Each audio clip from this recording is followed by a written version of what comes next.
दोस्तों नमस्कार। मैं नाथ सुनांचली कथा कहानी और उपन्यास के संग के साथ पुनः हाजिर हूँ। दोस्तों इस समय हम लोग सुन रहे हैं उपन्यास चरित्रहीन, जिसे लिखा है शरदचंद्र चट्टोपाध्याय ने। दोस्तों अब तक मैं इस उपन्यास के 27 भागों का वाचन अपने वाचन के पिछले क्रम में कर चुका हूँ। अब लीजिए सुनिए उपन्यास चरित्रहीन के 28वें भाग का वाचन मेरे अर्थात नाथ सुनांचली के स्वर में। जो पक्की सड़क सीधी संथाल परगने के बीच से होती हुई वैद्यनाथ से दुमका को गई है, उसी के निकट बगीचे में वैद्यनाथ से प्रायः 2 कोस की दूरी पर एक बंगला था। कलकत्ता से चले आने पर सतीश पता लगाकर इस बंगले को किराए पर लेकर रह रहा था।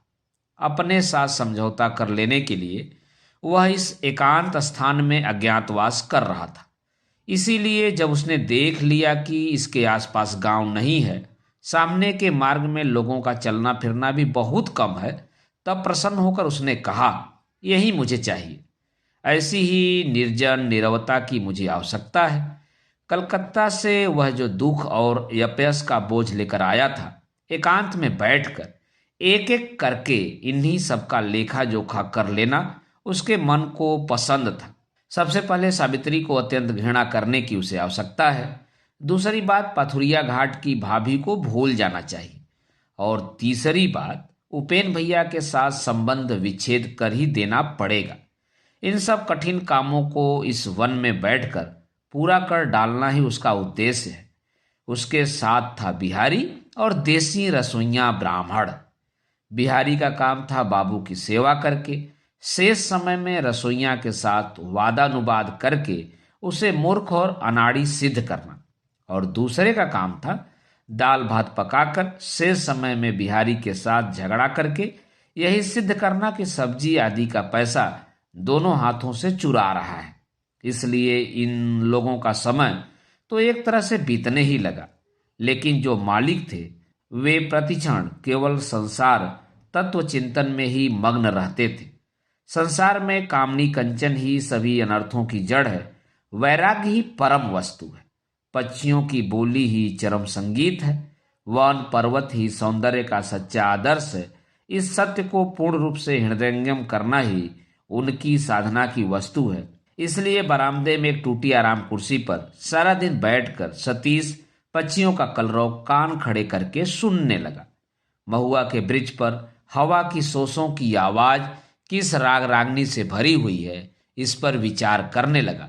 आकाश में भांति भांति के बादलों को देखकर उच्छ्वसित होकर मन ही मन प्रशंसा करने लगा, और दूर पहाड़ पर बांसों की पत्तियों में आग लगाने की आवाज सारी रात जागता हुआ सुनने लगा। इधर मांस मछली खाना छोड़कर उसने सात्विक भोजन आरंभ कर दिया, और कहीं से पत्थर का एक टुकड़ा लाकर दिन को उसकी पूजा करने और रात को आरती उतारने लगा। फिर भी इस नवीन पद्धति की जीवन यात्रा के साथ किसी समय भी उसका परिचय नहीं था। इससे पहले बराबर ही उसको पक्षियों के स्वर की अपेक्षा सितार की ध्वनि ही मधुर लगती रही है। हवा में राग रागनी का अस्तित्व है, इसकी स्वप्न में भी उसने कल्पना नहीं की, और आकाश में मंडराते हुए बादलों ने किसी दिन भी उसे विचलित नहीं किया। वास्तव में प्रकृति देवी की इन सब शोभा संपत्तियों की वे चाहे जितनी भी बहुमूल्य क्यों न हो, खबर लेने का अवकाश सतीश को कभी नहीं था। जहाँ गाना बजाना होता था, जहाँ थिएटर नाटक होते थे, जहाँ फुटबॉल क्रिकेट के खेल होते थे, वहाँ सतीश दिन बिताया करता था। कहाँ मारपीट करनी पड़ेगी, किस बैठक में स्टेज बनाना पड़ेगा, किसके घर का मुर्दा जलाना पड़ेगा, किसकी विपत्ति में 10 रुपए जुटाकर देने पड़ेंगे, ये ही उसके कार्य थे। पक्षियों के गाने में माधुर्य है या नहीं, कोयल पंचम स्वर से पुकारती है या नहीं, आकाश पट पर किसकी तुलिका रंग फैलाती है, नदी का जल कलकल शब्दों से किस वाणी की घोषणा करता है, कामनी कंचन संसार में किस परिणाम में अनर्थ की जड़ है, इन सब सूक्ष्म तत्वों ने कभी भी उसके मस्तिष्क में प्रवेश नहीं किया था, और इनके लिए दुख प्रकट करते भी उसको किसी ने नहीं देखा था। वह है सीधा साधा मनुष्य। संसार का कारोबार वह सीधे ढंग से ही कर सकता है। जिसको वह प्यार करता है उसको बिना विचार किए ही करता है, और उसके ऊपर कोई आघात पड़ने पर क्या करना चाहिए इसका निश्चय नहीं कर सकता। इस संसार में दो नर नारियों को उसने सबसे अधिक प्यार किया था। एक है सावित्री और दूसरे हैं उसके उपेन भैया। सावित्री उसको धोखा देकर दुराचारी विपिन के साथ कहीं चली गई और उपेन भैया कोई प्रश्न न करके ही एक अंधेरी रात में उसको छोड़कर चले गए। केवल खड़ा होने का एक स्थान था, वह था किरणमयी के पास। लेकिन उस द्वार को भी बंद देखकर लौट आने का फिर उसे साहस नहीं हुआ। इसलिए वह उस निर्जन स्थान में आकर आकाश, वायु, पेड़ पौधों, पशु पक्षियों के साथ बरबस एक नया संपर्क स्थापित करके वैराग्य साधना में लग गया था। लेकिन जीवन में सदा ही जो मनुष्य आमोद प्रमोद मित्र स्वजनों को लेकर हल्ला गुल्ला मचाकर ही दिन बिताता रहा, उसी की इस नवीन चेष्टा से बूढ़े बिहारी की आंखों में जब तब आंसू आ जाते थे। वह किसी दिन आकर कहता, बाबू, दो भले मानस बंगाली सामने के मार्ग से संभवतः त्रिकूट देखने जा रहे हैं। बात समाप्त न होती कि सतीश कहाँ है रे कहकर झटके से उछल उठने के बाद तुरंत ही जाने दो कहकर उदास मुख से अपनी कुर्सी पर बैठ जाता। बिहारी कहता, बुलाकर तनिक बातचीत। सतीश कहता, किस लिए? उसके बाद एक सुखी हंसी हंसकर कहता, मुझे अब उस सब बातचीत का प्रयोजन नहीं है, अच्छा भी नहीं लगता। तू जानता है बिहारी, वन के पक्षी आजकल मुझे गाना सुनाते हैं, पेड़ पौधे बातें करते हैं, हवा बहकर देश भर की कितनी ही कहानियां मुझे सुनाती हैं। मुझे अब फालतू लोगों के साथ हास परिहास में समय नष्ट करने की इच्छा नहीं होती। यदि मेरे यथार्थ मित्र कोई कहे जा सकते हैं तो ये लोग ही हैं। समझ गया ना बिहारी? बिहारी निरुत्तर म्लान मुख से लौट जाता, लेकिन बड़ी देर तक मालिक का यह करुण कंठस्वर उसके कानों में गूंजता रहता है। बिहारी की एक आदत थी कि वह कोई वचन देकर उसे तोड़ नहीं सकता था। बहुत से विशेष भले आदमी जिस लोभ को संभाल नहीं पाते, उसे संभालने की शक्ति इस छोटे बिहारी में थी। मन ही मन एक प्रकार से समझ सकता था कि उस रात को सावित्री किस प्रकार की धोखाधड़ी मचाकर चली गई। वह सतीश की विशेष हितैषणी है और सतीश को वह प्राणों से भी अधिक प्यार करती थी। इस विषय में बिहारी के मन में कुछ भी संदेह नहीं था। फिर भी वह किस लिए, जो अपराध उसने नहीं किया उसे ही स्वीकार करके और जो पाप किसी दिन था ही नहीं उसी का बोझ अपने हाथों से सिर पर रखकर अपने मालिक को इतनी व्यथा दे गई, इस बात पर निरंतर विचार करके भी वह कुछ समझ नहीं पाता था। लेकिन सुना जाता है कि सावित्री पर बिहारी की असीम भक्ति थी। उसको वह माँ कहकर पुकारता था और साप भ्रष्टा देवी समझता था। इसलिए अपनी बुद्धि में कुल किनारा न पाकर वह यह कहकर अपने मन को शांत कर लेता था कि अंत में कुछ भला ही होगा, और इस भलाई की आशा से ही वह उस संबंध में बिल्कुल ही चुप हो गया था। स्वामी का मुख देखकर सावित्री की वास्तविक दशा खोलकर कह देने के लिए कभी कभी उसके हृदय में भारी आवेश उठ आता था। तब यह कहकर वह अपने आप को संभाल लेता था कि अपनी माँ की अपेक्षा तो बाबू को मैं अधिक प्यार नहीं करता। वह स्वयं ही जबकि यह दुख दे गई तो मैं क्यों बाधा पहुंचाऊं। वह बिना समझे ही तो मुझे सिर की सौगंध दिलाकर मना नहीं कर गई है। इसी प्रकार इन लोगों के एकांतवास की अवधि बीत रही थी। संभवतः कुछ समय और बीत जाता, लेकिन एकाएक एक दिन बाधा पड़ गई, जिसे काल बैसाखी कहते हैं। उस दिन वही समय था। समस्त दिन मन में यद्यपि दुर्दिन का कोई लक्षण नहीं था, लेकिन लगभग तीसरे पहर 20 मिनट के अंदर ही आकाश में प्रबल तूफान छा गया। पल भर में सतीश ने घोड़े के पैरों की आवाज सुनकर देखा। एक अच्छा घोड़ा पीठ पर साज लिए तूफान के साथ उन्मत्त वेग से भागता चला जा रहा है। सतीश ने पुकार कर कहा, बिहारी, यह किसका घोड़ा दौड़ता हुआ भाग गया जानता है? बिहारी ने कमरे में बत्ती साफ करते करते कहा, किसी बाबू बाबू का होगा। सतीश ने पूछा, इस तरफ बाबू और कौन है रे? बिहारी ने कहा, इस तरफ भले ही न हो, देवघर से प्रायः बाबू भैया लोग गाड़ी पर सवार होकर त्रिकूट देखने, तपोवन देखने के लिए आते हैं। उन्हीं लोगों में से किसी का होगा। तूफान के डर से दौड़ रहा है। तब तो बड़ी मुश्किल है। यह कहकर सतीश फिर अपनी आराम कुर्सी पर लेट गया। लेकिन उस बात को अपने मन से निकाल न सका। उसके मन में विचार उठने लगा, कुछ भी हो, स्त्री के साथ रहने से विपत्ति तो साधारण नहीं हो सकती। इस स्थान में गाड़ी पालकी तो दूर की बात है, एक आदमी की सहायता पाना भी कठिन है। इसके अतिरिक्त संध्या होने में तो देर नहीं है, संभवतः वर्षा होने लगेगी। सतीश बैठा न रह सका, बरामदे के कोने से लाठी उठाकर बाहर निकल पड़ा। मार्ग में आकर उसने देखा, पत्थरों का चूरा आंधी के वेग से छर्रों की भांति शरीर में बीध रहा है और संपूर्ण मार्ग में धूल और बालू से अंधेरा हो गया है। एकाएक उस अंधकार से तूफान की ओर से एक हो की चिल्लाहट आने लगी। होली की छुट्टी पाकर हिंदुस्तानी दरबानों का दल जिस प्रकार की चिल्लाहट भरी आवाज करते हुए रास्ते में निकल पड़ता है, यह उसी प्रकार की आवाज थी। बात क्या है, यह देखने के लिए सतीश ने उस धूली में कुछ मार्ग तय करते ही देखा। मार्ग पर एक टमटम है और उसी को घेर कर 8-10 आदमी आनंद ध्वनि कर रहे हैं। किसी के सिर पर टोपी है, किसी के सिर पर पगड़ी है, सभी का पहनावा हिंदुस्तानी है। यह आनंद किस बात का है, यह बात जानने के लिए सतीश ने और कई कदम आगे बढ़ते ही देखा। टमटम की एक बांह पकड़कर एक स्त्री माथा झुकाए अत्यंत सिमटी हुई खड़ी हुई है और उसी को लक्ष्य करके जमा हुए लोग जिस भाषा का प्रयोग कर रहे हैं उसे उच्चारण कर पाना किसी सभ्य आदमी के लिए संभव नहीं है। सतीश को पहले यह ध्यान आया कि ये लोग इस ओर कहीं स्त्री को लेकर आनंद मनाने आए थे और अब घोड़ा भाग जाने से एक प्रकार का खुशी मना रहे हैं। एक बार उसने सोचा कि लौट जाए, लेकिन मालूम नहीं वह क्यों आज किसी प्रकार की कौतूहल रोक न सका। ठीक उसी समय आश्चर्य के साथ उसकी निगाह पड़ गई उस स्त्री के पहनावे पर। संध्या और बालू के अंधकार में भी जान पड़ा उसका पहनावा मानो बंगाली स्त्रियों की तरह ही है। पैरों में लखनऊ के बने जूते नहीं हैं, बल्कि अंग्रेज स्त्रियां जो पहनती हैं वे ही हैं।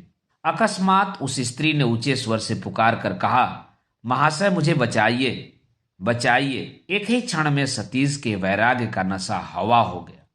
कामनी अत्यंत घृणित है, इस तत्व को वह भूल गया।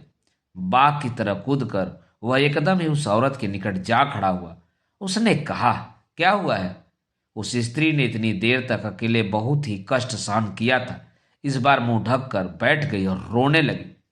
सतीश ने व्यग्र होकर पूछा, क्या बात है, क्या हो गया है? वे लोग मेरा बहुत अपमान कर रहे हैं। अपमान कर रहे हैं? कौन है ये लोग? मैं नहीं जानती। जानती नहीं हो? सतीश एक ही साथ बहुत से प्रश्न कर बैठा। तुम कौन हो? कहाँ से आई हो? तुम्हारे घर के लोग कहाँ हैं? यह गाड़ी किसकी है? उस स्त्री ने आंखें पोंछकर रूधे कंठ से कहा, मेरा साइस घोड़ा पकड़ने के लिए साथ साथ दौड़ता गया है और कोई नहीं है। मैं त्रिकूट देखने के लिए आई थी, प्रायः आती हूँ, वहां से ही ये लोग मुझे तंग करते आ रहे हैं। सतीश ने क्रोधित होकर कहा, अच्छा किया है। आप क्या मेम साहब हैं, टमटम हाँक कर इतनी दूर आई हैं? आप क्या अंग्रेज की स्त्री हैं कि जहां भी इच्छा हो अकेले जाने पर कोई भय नहीं है? हमारे देसी आदमी असहाय देसी स्त्रियों को पाने से उसका अपमान करेंगे, उनके ऊपर अत्याचार करेंगे, यही है इस देश का नियम। इसे क्या आपके माँ बाप नहीं जानते? यह कहकर हिंदुस्तानियों में जो सबसे बड़ा था उसके ऊपर अग्नि दृष्टि डालकर उसने कहा, तुम लोग यहाँ खड़े क्यों हो? उसने कहा, हमारी खुशी? उन लोगों की आंखों की ओर देखने से ही समझ आता था कि उन्होंने या तो भांग गाजा अथवा दोनों ही वस्तुओं का सेवन किया है। सतीश ने हाथ से सीधा मार्ग दिखाकर संक्षेप में कहा, जाओ। उत्तर में उस व्यक्ति ने अपने मुंह को अत्यंत विकृत बनाकर कहा, अरे जाओ रे। प्रत्युत्तर में सतीश ने उसके गाल पर ऐसा एक थप्पड़ लगा दिया कि वह उस रे शब्द को और ही जरा सा खींच लेने का अवसर भर पा गया। उसके बाद बेहोश होकर मार्ग पर चक्कर खाकर गिर पड़ा और उसके पास निरीह की भांति जो छोकरा खड़ा था वह बिना अपराध के ही सतीश के बाएं हाथ का चपेटा खाकर टमटम के साइज के बैठने के स्थान पर और उसके बाद पहिए के नीचे आंख बंद करके बैठ गया। बाकी जो आदमी थे उसमें से कुछ तो नशे के गुड़ से हतबुद्धि की भांति देखते खड़े रहे। सतीश ने सामने के आदमी को बुलाकर कहा, अब तुम जाओ। प्रत्युत्तर में वह बिजली की भांति तेजी से सबके पीछे जा खड़ा हुआ। सतीश ने उस स्त्री से कहा, उठिए। वह चुपचाप उठ खड़ी हुई। सतीश ने कहा, पानी आने में देर नहीं है, आइए मेरे साथ। स्त्री ने डरते डरते कहा, मैं क्या शहर तक पैदल चल सकूंगी? सतीश ने कहा, शहर में नहीं, मेरे घर पर, उसी बगीचे में। पानी आ रहा है, अब खड़ी रहकर सोचने से काम न चलेगा। न चलेंगी तो यहीं खड़ी खड़ी रहकर भीगिए, मैं जा रहा हूं। स्त्री ने कहा, चलिए, आपके साथ चलने में हर्ज क्या है। बूंद बूंद पानी गिरना आरंभ हो गया और आंधी का वेग शिथिल होने पर भी रुका नहीं था। दोनों कुछ देर तक चुपचाप चलते रहे। बगीचे के फाटक के सामने एकाएक सतीश बोला, लेकिन घर पर कोई स्त्री नहीं है, मैं अकेला रहता हूं। स्त्री ने पूछा, तो फिर आपकी रसोई पकाने, घर गृहस्थी का काम कौन करता है? स्वयं करते हैं? नहीं, नौकर है, लेकिन वह भी तो कोई स्त्री नहीं है। भले ही न हो, लेकिन आप खड़े क्यों हो गए? चलते चलते बताइए ना। सतीश ने कुंठित होकर कहा, यही कहता हूं कि मेरे यहां कोई स्त्री नहीं है। इस रात्रि को अंदर जाने से पहले आपको बता देना उचित है। स्त्री ने कहा, यदि उचित है तो वही क्यों नहीं बता दिया? लेकिन मैं अब खड़ी नहीं रह सकती, मेरे हाथ पैर कांप रहे हैं। इसके अतिरिक्त मुझे बड़ी प्यास लगी है। आइए आइए, कहकर सतीश घबराकर अंधेरे बगीचे में मार्ग दिखाता हुआ चलने लगा। इन सब भद्दी घटनाओं के बाद यह कैसे थक गई है, यह मन ही मन अनुभव करके सतीश लज्जित हो उठा। थोड़ी देर के बाद ही उसने धीरे से कहा, आपकी आवाज़ मैंने कहीं सुनी है, ऐसा ज्ञात हो रहा है। स्त्री ने इसका उत्तर नहीं दिया, लेकिन वह समझ गई कि अंधकार में सतीश उसका मुंह नहीं देख सका। बरामदे में जाकर सतीश की टूटी आराम कुर्सी पर बैठकर उसने कहा, साथ में बिहारी है ना? यह कहकर उसने ऊंचे स्वर से पुकारा, बिहारी, मेरे लिए एक गिलास पानी तो लाओ। बिहारी उधर के बरामदे में था। पुकार सुनकर पानी लेकर उपस्थित हुआ। बरामदे की दीवार पर टिमटिमाती हुई एक मिट्टी के तेल की डिबरी जल रही थी। उसी क्षीण प्रकाश में उसने उस स्त्री को देखते ही पहचान कर आश्चर्य के साथ कहा, बहन जी आप हैं? कहकर स्वयं उठकर बिहारी के हाथ से पानी का गिलास लेकर सारा का सारा एक सांस में पीकर बिहारी के हाथ में लौटाकर उसने कहा, भैया को खबर देनी पड़ेगी बिहारी। पता बता देने से इस रात को तुम मकान का पता लगा सकोगे ना?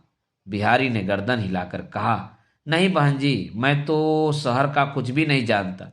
इसके अतिरिक्त बूढ़ा आदमी ठहरा, इस आधी पानी में अंधेरे मार्ग में क्या चल सकूंगा? तब क्या होगा बिहारी? यदि घोड़ा जाकर अस्तबल में घुस गया होगा तो भैया सोच में पड़कर व्याकुल हो जाएंगे। किसी भी उपाय से उनको खबर देनी होगी कि कोई भय नहीं है, मैं निरापद हूं। बिहारी ने सोच कर कहा, हमारा रसोइया ब्राह्मण इसी देश का आदमी है, राह घाट सब पहचानता है। ज्योतिष बाबू का डेरा बताने से ही वह अवश्य ही जा सकेगा। सतीश यह जान गया कि वह स्त्री कौन है। उसने कहा, भैया को एक पत्र लिख दीजिए। उस स्त्री ने कहा, वह तो लिखना पड़ेगा ही। सतीश बोला, इस प्रकार लिख दीजिएगा कि बहन को मेम साहब बना देने का फल आज क्या हुआ। साहब आदमी सुन लेने पर संभवतः प्रसन्न ही होंगे। व्यंग सुनकर सरोजनी क्रुद्ध हो गई। उसका आज का आचरण दुर्भाग्यवश अत्यंत भद्दा हो गया था, यह सच है। उसके लिए उसे स्वयं भी कम पछतावा नहीं हुआ, लेकिन दूसरा कोई आदमी इसीलिए बार बार मेम साहब के साथ तुलना करके व्यंग बोलेगा तो वह सहा नहीं जा सकता। उसने कड़े स्वर से उत्तर दिया, भैया को आप ही लिख दीजिए। उनकी बहन को कैसी विपत्ति से आज आपने बचा लिया है। उसकी खींच का कारण सतीश समझ गया, लेकिन स्वयं वह यह सब साहबी चाल सह नहीं सकता था। उसने कहा, लिख देना ही उचित है। इस पर भी यदि आप लोगों के समाज को होश आए। सरोजनी ने कहा, हमारे समाज के प्रति आपको बड़ी घृणा है ना? आपकी धारणा यह है कि हम लोग मनुष्य नहीं हैं। मेरी धारणा जो भी हो, आप लोगों की खुद की धारणा क्या है? मेरी धारणा जो भी हो, आप लोगों की खुद की धारणा क्या है? कि आप लोगों के अलावा बंगाल में मनुष्य ही नहीं होते, यही ना? हम लोगों में जिनकी यह धारणा है, कम से कम मैं उन्हें इसके लिए दोष नहीं देती। मालूम है, इसीलिए आज आपको और अधिक सजा मिलनी चाहिए थी। वहां आपको पहचान जाता तो चुपचाप वापस चला आता, मुंह से एक शब्द भी नहीं निकालता। क्या सजा मिलती, जरा मैं भी तो सुनो। अपमान और अत्याचार, यही ना? हाँ यही, सतीश ने जोर से कहा। अच्छा, अब समझ में आया कि असहाय औरत का अपमान करना ही देसी लोगों का चरित्र होने की बात आपने क्यों कही थी। आपको चाहिए था कि बाकी का अपमान घर लाकर खुद करते। अब पहचान निकल आने के कारण बाधा पड़ जाने का गुस्सा है आपको। सरोजनी की बात में कटुता देखकर क्रोधित होते हुए सतीश को हंसी आ गई। बोला, हाँ बिल्कुल यही बात है। आपका अपमान न कर पाने के कारण ही यह गुस्सा है। हमारे यहाँ कृतज्ञता नाम का एक शब्द है, लेकिन लगता है कि आप साहब मेम साहबों के ज्ञान में वह शब्द भी नहीं है। बादलों में छिपी बिजली की तरह सरोजनी के होठों पर हंसी दौड़ गई। तब भी क्रोध प्रकट करते हुए बोली, हाँ नहीं है। ये साहब मेम साहब जितने अकृतज्ञ होते हैं उतने ही पाखंडी। आप जब तब उनके दल में शामिल नहीं होंगे, उनके परित्राण का कोई उपाय ही नहीं। कहिए शामिल होंगे उनके दल में? प्रत्युत्तर में सतीश भी हंसी को दबाकर कुछ कहने जा रहा था। ऐसे ही समय बिहारी ने हनुमान पांडे जी को लाकर उपस्थित किया। सरोजनी ने हैंडबैग खोलकर 5 रुपए निकालकर कुर्सी की बाह पर रखकर कहा, यह है तुम्हारा इनाम पांडे जी। यदि इसी शहर में जाकर यह चिट्ठी दे आ सको। यह कहकर उसने पूरा पता बता दिया। पांडे जी ने अपनी 1 महीने की आमदनी पर ललचाई दृष्टि डालकर एक क्षण में ही राजी होकर हाथ बढ़ा दिया। उसके पसारे हुए हाथ में सरोजनी उन थोड़े से रुपयों को रखकर चिट्ठी लिखने के लिए कमरे के अंदर चली गई। लिखने की मेज सामने ही थी। थोड़ी ही देर के बाद उसने पत्र लाकर पांडे जी के हाथ में दे दिया। पांडे जी सावधानी से अपनी मिर्जई में रखकर बाएं हाथ में छोटी लालटेन और हाथ में खूब लंबी और मोटी बांस की लाठी लेकर बाहर की मूसलाधार वर्षा में ही पल भर में अंतर्ध्यान हो गए। बिहारी ने कुंठित भाव से कहा, बाबू महाराज कब लौटेगा? इसका ठिकाना नहीं। रसोई का क्या होगा? सतीश सरोजनी के मुंह की ओर एक बार देखकर बात को दबा रखने के लिए लापरवाही के साथ बोला, अरे छोड़ो भी, वह पीछे हो जाएगी। बिहारी की घबराहट उससे कुछ भी कम नहीं हुई। उसने कहा, किस प्रकार हो जाएगी? मैं तो समझ नहीं पाता बाबू। सतीश ने रुष्ट होकर कहा, तुझे समझना न पड़ेगा बिहारी, तू जा, यह सब मैं ठीक कर लूंगा। इसके अतिरिक्त आज मुझे भूख भी नहीं है। बिहारी एक कदम भी नहीं डिगा, क्योंकि इस बात पर उसने तनिक भी विश्वास नहीं किया। क्योंकि पहले तो साधारण लोगों की अपेक्षा मालिक की भूख की मात्रा अधिक है। इसके अतिरिक्त इतने दिनों की नौकरी में उसने उनमें इस वस्तु की कमी एक दिन भी नहीं देखी। सतीश ने तिरस्कार पूर्वक कहा, यही तो तेरा दोष है बिहारी, तू सभी बातों में तर्क करता है। कह रहा हूं कि यह सब मैं ठीक कर लूंगा, जाने के लिए कह रहा हूं, जाता नहीं, मुंह के आगे खड़ा रहकर बराबरी का जवाब दे रहा है। बिहारी क्षुब्ध चित्त से चला जा रहा था। सरोजनी ने पुकार कर वापस बुलाकर कहा, आज मेरे ही कारण तुम लोगों पर इतनी विपत्ति आ पड़ी है बिहारी। रसोई की तैयारी क्या कुछ भी नहीं हुई है? बिहारी ने कहा, हुई क्यों नहीं है बहन जी, किंतु रसोई बनाएगा कौन? महाराज के लौट आने में कितनी देर होगी इसका तो कोई ठिकाना नहीं है। यह कहकर वह अप्रसन्न मुंह से जाने लगा। सरोजनी ने कहा, मेम साहब या जो भी हूं, तो भी आपके साथ एक ही जाति की तो हूं। उसके हाथ का तैयार खाना खाने से क्या किसी की जाति जाएगी? प्रश्न सुनकर सतीश हंस पड़ा। बोला, जाति जाएगी या नहीं मैं कह नहीं सकता, किंतु मेम साहब के हाथों की बनी रसोई गले के नीचे उतरेगी या नहीं, यह असली बात है।